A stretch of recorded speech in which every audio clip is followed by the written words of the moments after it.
So I'm here in Bali with my beloved teacher Estera Saraswati, and I'm super excited because Estera is going to come to Switzerland this year, and you're going to share with us a little bit now about that workshop, the Introduction to Tantra. Yes. What is this workshop? Really, why is this work important, and what is it bringing to people? Well, how is it useful in people's lives? Hello, Georgina. I'm super excited to be here with you in Bali also. Hello, everyone. Four Pillars of Tantra is a concept that was created by me and then Dutch and Dorje together. It is based on our experience in traditional tantric path, both Hindi but mainly traditional Tibetan tantric path, and also our understanding what is needed for a Western body and mind to reach the state of what we call natural state of mind, beyond our past, beyond our woundings, beyond our desires and needs, coming back to the place that is free itself. So we are a combo of different voices, of different drives, of different impulses, and quite often we are lost in that. So should I wait? Should I take an action? What should I do? And the same with feminine and masculine. We are totally lost in that. We are so conditioned. There is so many concepts around it. Women should be feminine and men should be masculine. And is it really true? So Four Pillars of Tantra gives us the laboratory and experience and understanding, intellectual understanding as well, of what is reality beyond all we know. And is this something very esoteric? Is it very, does someone need to be on a spiritual path? How is this actually useful in everyday life? In our relationships? Does it come into our work? We have an idea that Tantra is about couples, around sexuality, but is this actually more than that? What is its purpose beyond that? It's extremely practical, and yet it anchors our awareness in something that is deep within us, that is wisdom. But it can be brought up on a very practical level, like understanding how we create alchemy from the place of passive and active, feminine and masculine, what it is to be feminine and masculine, experience the reference point that usually we don't have the reference point, apart from our imagination, apart from fashion magazines and all what is delivered from Hollywood movies and romantic vision of love. We don't have any reference point.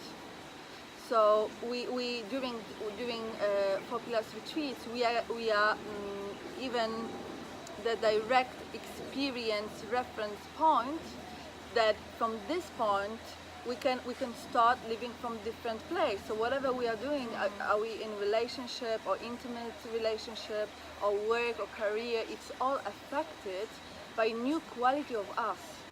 So Four Pillars of Tantra doesn't demand any preparations, and it's a gradual path.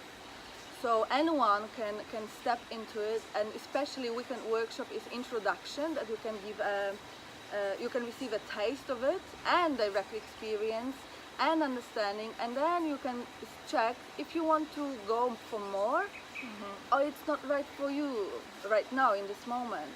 So you can make this choice. So it is practical because it does affect all this decision. It affects who you are, how you act in the world. Yeah, and as I'm reflecting on it personally, because I think this work and the work I've done with you has been, I would say, the most transformational work I've done in my understanding of myself and all these different aspects and parts of myself. Wiping the slate clean a little bit to get to the point where I'm going, oh gosh, okay, I can be so many different things. It's not about a woman is this or that based on my mother or based on some role models I've grown up with. But there's, as you say, it's a path of freedom, because in following this work, in doing this work, I'm discovering that there's no limitation, in a sense, to who I am. And I'm finding that there's spaciousness to love these different parts of me. There's a key focus on acceptation, accepting, isn't there, in this path of freedom? Yeah. So we are looking for self-awareness, to understand who we are, to find a place to each different drives within us, and not to deny, suppress or reject any of them, and yet not to be overwhelmed by them, and make a conscious choice when is the right moment to act from this place or from this voice, and when it's not appropriate. And then when we are aware of it, what is our real drive, that we don't act from our blind spots or shadow places, but we act from the expanded conscious places in us, then our reality looks totally different. And not only our reality, because tantric path is not about our reality, personal. It's about understanding that whatever choice I make, even if I don't make any action, I'm totally affecting everything and everyone around me. So to create some peace inside, peace and spaciousness, and find inner wisdom and inner guidance, and to find freedom of expressing yourself. So you're a mother of two gorgeous boys, and you're living this path 100% more. And how is this valuable to you in showing up as a woman and as a mother in your life? Why is this relevant? It's a very good question. For me, it's very, very important, because sometimes, yes, there is this loving acceptance, it's this passive feminine that's embracing all. But sometimes we need to put a boundary. We need to say yes and is yes and no is no, and we need to act more from our masculine side that is clear and sometimes cutting edge. And sometimes I'm just keeping presence for them, for the expressing of their emotions, not doing anything, just witnessing it. And sometimes I'm in my creative flow with them. So I'm practicing 4 pillars during my daily life. So it gives me much more,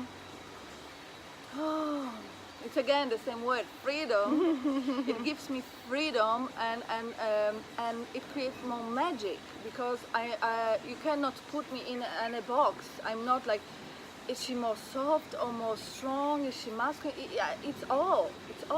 Because feminine, for example, is not only passive and surrendering and accepting.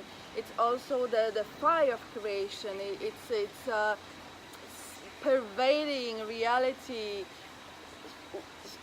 watery or fiery. It can be very, very different expression of the feminine. The same with masculine. It can be very, very passive and holding presence, but it can be extremely penetrative with ideas, with visions, with heart war.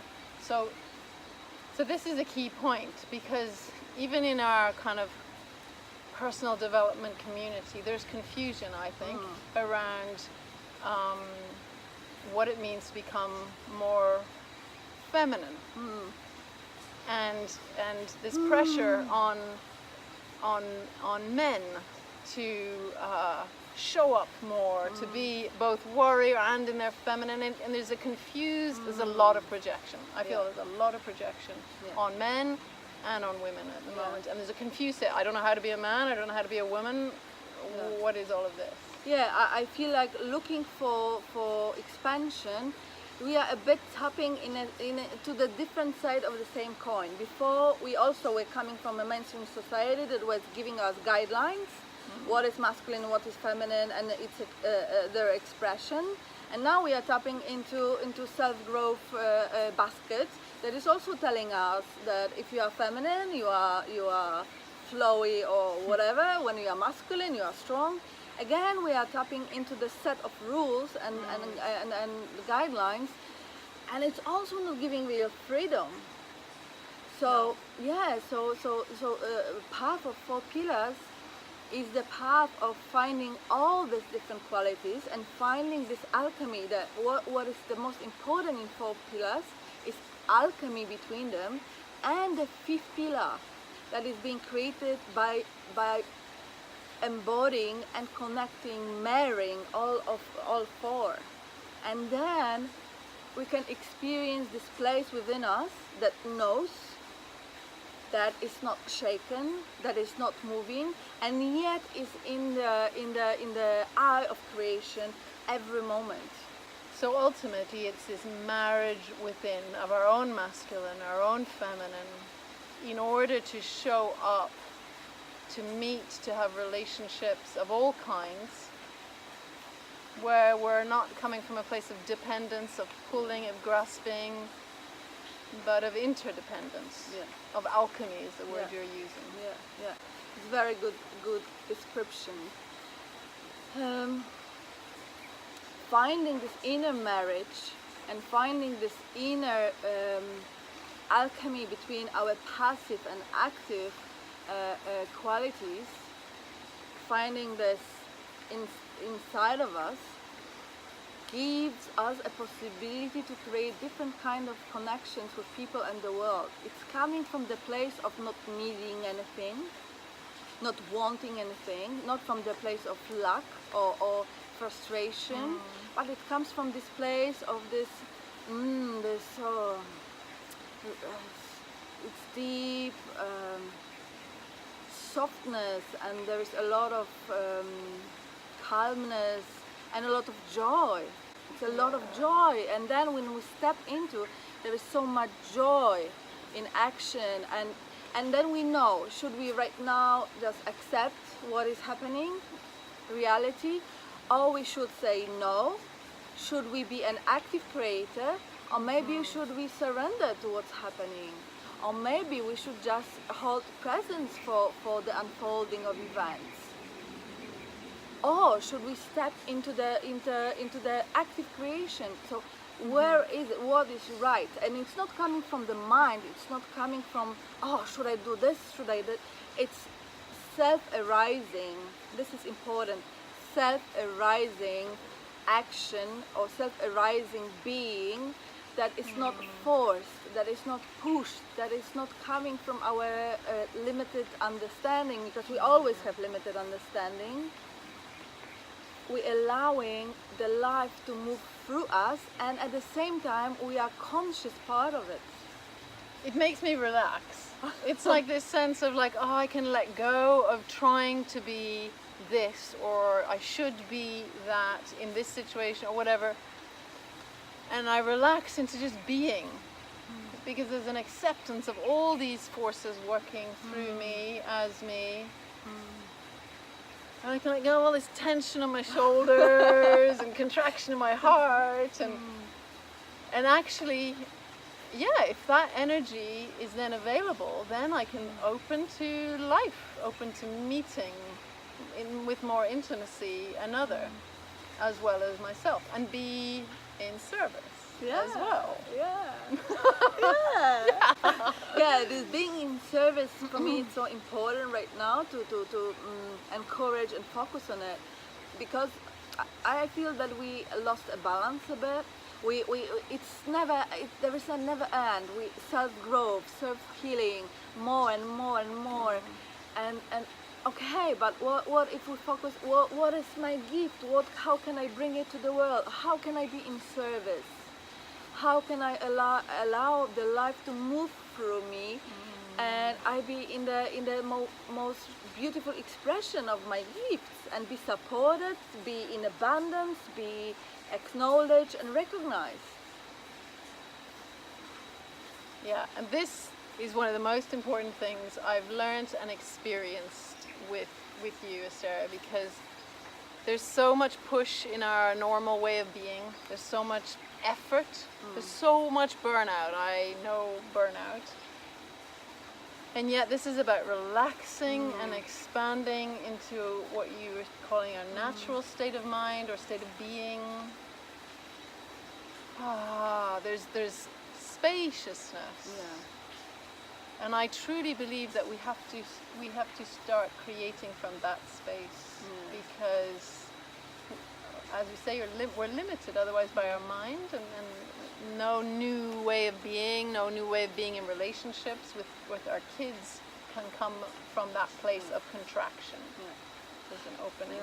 To start creating a new reality that is so dear to me, I call it new paradigm, but it's only a label. If we want to start living anew, to create world differently, we need to first of all question what we already created as humanity, but we can't force it, we can't create it from our mind. For me, the new way is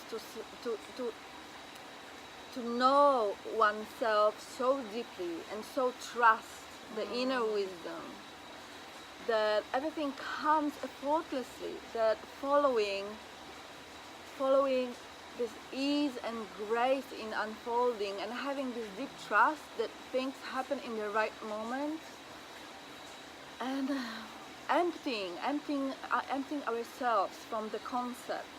That concepts are mainly the direction that is giving us possibility to go to a new territories, but then we need to leave the map aside, and we are so much holding on to constructs and our modalities, but and planning. then one day we need to leave it aside and allow, and this is scary, life from the place of the unknown, to train ourselves to allow to shed our skin on daily basis.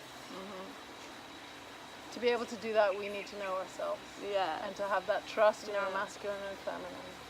We could talk about this for a long time. It's my absolute passion, and I'm super excited you're coming. I want to ask you just a couple of questions about, is this for people who are in couples?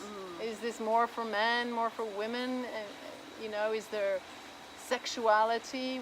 How do you see this actually happening? The space of 4 pillars provided by 4 pillars are extremely vast, and there is space for any expression. So your relationship status doesn't matter. You can work on your relationship to bring more intimacy. You don't have to. There is no focus. Focusing only is on knowing yourself beyond what you know, and stepping in more freedom. So your sexual identity doesn't matter, your gender doesn't matter, status, any kind of status. So everyone is welcome, and different is also a very magical place that we can make space for everyone. So it's very, very inclusive. No matter if you are very advanced or very beginner, that's what I found extremely interesting, that somehow we can create a space that all fits, and all people that are coming are giving what they really truly long for. Beautiful. And I can certainly say that Estera holds this vast, sacred, and incredibly safe space, and it's a space in which you are direct. You don't play games or niceties, but you bring this fierce love that is just incredible. And so I encourage everyone to experience this space of love and growth and exploring who we are, opening, expanding our consciousness to who we are. I would like to also add that all what I do is a teamwork. So we always, like you also experience that we also work in a team. So I'm holding point for something, but it's extremely important that there is a very particular group of people that experience this work and are working with me for some time already, and we are holding it as a community. So it gives totally different experience. Any final words you'd like to say or share around this? I'm very happy to come to Switzerland because I really I'm very curious about what is particular conditioning to certain cultures, why why you are together, what brought you together, and then give a right medicine. So sometimes it's like a doctor being a doctor, you know. The patient is coming, like, what is the right, what do you need, that you have something in common, what do you need? So for me it's a mystery. I don't know, I have a lot of tools and possibilities, but I always come with open heart and curiosity. Who you are, what do you need, how can I help you or serve you, how I can be a part of what you are doing and bringing to this planet. Beautiful. Thank you. Thank you for coming to Switzerland. I'm excited. We will have to leave this beautiful place of Bali, the abundance and flow and warmth. We're sweating here. So see you soon back in Switzerland. Thank you.